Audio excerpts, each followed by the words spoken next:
السلام علیکم ورحمۃ اللہ وبرکاتہ۔ کتاب السیرۃ النبویہ، جلد اول، مصنف علامہ سید احمد بن زینی دہلان رحمۃ اللہ علیہ۔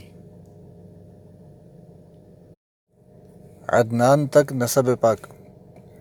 علماء کرام کا اس بات پر اجماع ہے کہ حضور تاجدار انبیاء صلی اللہ علیہ وسلم عدنان تک ہی نسب پاک بیان فرماتے تھے، اس سے آگے بیان نہیں فرماتے تھے۔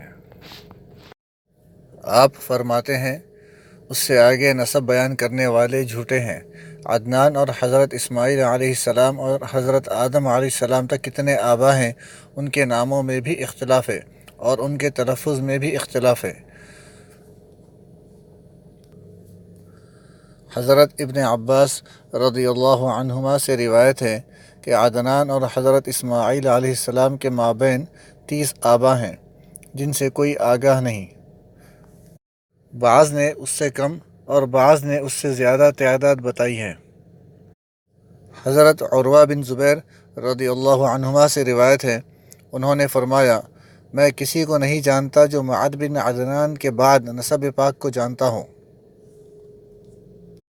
حضرت امام مالک رضی اللہ عنہ سے روایت ہے کہ جب ان سے پوچھا جاتا کہ اس شخص کے متعلق آپ کیا گمان کرتے ہیں جو نسب پاک کو حضرت آدم علیہ السلام تک بیان کرتا ہے، تو وہ اسے ناپسند فرماتے۔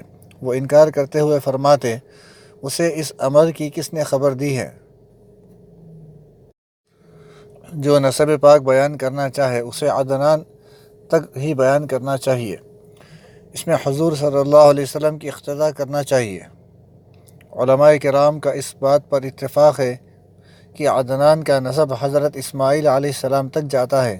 آپ صلی اللہ علیہ وسلم کا نسب پاک یہ ہے: جان عالم فدا روحی، محمد بن عبداللہ بن عبد المطلب بن ہاشم بن عبد مناف بن قصی بن کلاب بن مرہ بن کعب بن لؤی بن غالب بن فہر بن مالک بن نضر بن کنانہ بن خزیمہ بن مدرکہ بن الیاس بن مضر بن نزار بن معد بن عدنان۔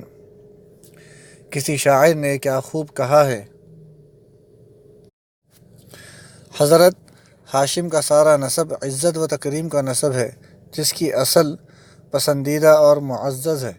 یہ نسب پاک اتنی قدر و مکان میں بلند مرتبہ ہو گیا اور یہ رفعت انہیں محمد کریم صلی اللہ علیہ وسلم کی وجہ سے نصیب ہوئی۔ ایک اور شاعر نے کتنی حسین بات عمدہ پیرایہ میں کی ہے۔ لوگوں نے کہا ابو صقر بنو شیبان سے ہے، میں نے انہیں کہا ہرگز نہیں، مجھے اپنی زندگانی کی قسم، بلکہ بنو شیبان اس سے ہیں۔ کتنے ہی باپ اپنے بیٹے کی وجہ سے شرف کی رفعتوں تک پہنچے، جس طرح حضور سید عالم صلی اللہ علیہ وسلم کی وجہ سے عدنان کو رفعت و بلندی نصیب ہوئی۔ علامہ ماوردی نے اپنی تصنیف لطیف اعلام النبوہ میں لکھا ہے، جب میں نے حضور صلی اللہ علیہ وسلم کے نسب پاک میں غور و فکر کیا تو مجھے اس نسب پاک کی طہارت کا یقین ہو گیا۔ مجھے کامل یقین ہو گیا کہ آپ صلی اللہ علیہ وسلم کی نسب پاک میں ایک شخص بھی ردی نہیں، بلکہ سارے قائد اور سردار تھے۔ نسب پاک کی طہارت اور پاکیزگی نبوت کی شروط میں سے ہے۔ فہر، ان کا نام قریش تھا۔ قریش کے سارے قبائل انہی پر جمع ہوتے تھے۔ ان کے اوپر کے قبائل کو کنانی کہا جاتا تھا۔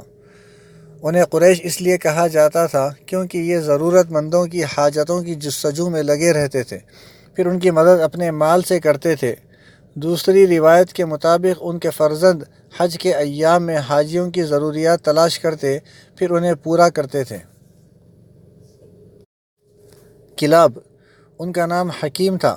انہیں کلاب اس لیے کہتے تھے کیونکہ یہ کتوں سے شکار کرنے کے دل دادا تھے۔ دوسری روایت کے مطابق یہ المکالبہ سے مشتق ہے، یعنی وہ دشمن کے لیے تنگی پیدا کر دیتے تھے۔ ایک اعرابی سے پوچھا گیا، تم اپنے بیٹوں کے برے نام مثلاً کلب، ذئب وغیرہ کیوں رکھتے ہو؟ اپنے غلاموں کے نام عمدہ مثلاً رزق، مرزوق اور رباح کیوں رکھتے ہو؟ اس اعرابی نے کہا، ہم اپنے بیٹوں کے نام اپنے دشمنوں کے لیے رکھتے ہیں اور اپنے غلاموں کے نام اپنے لیے رکھتے ہیں۔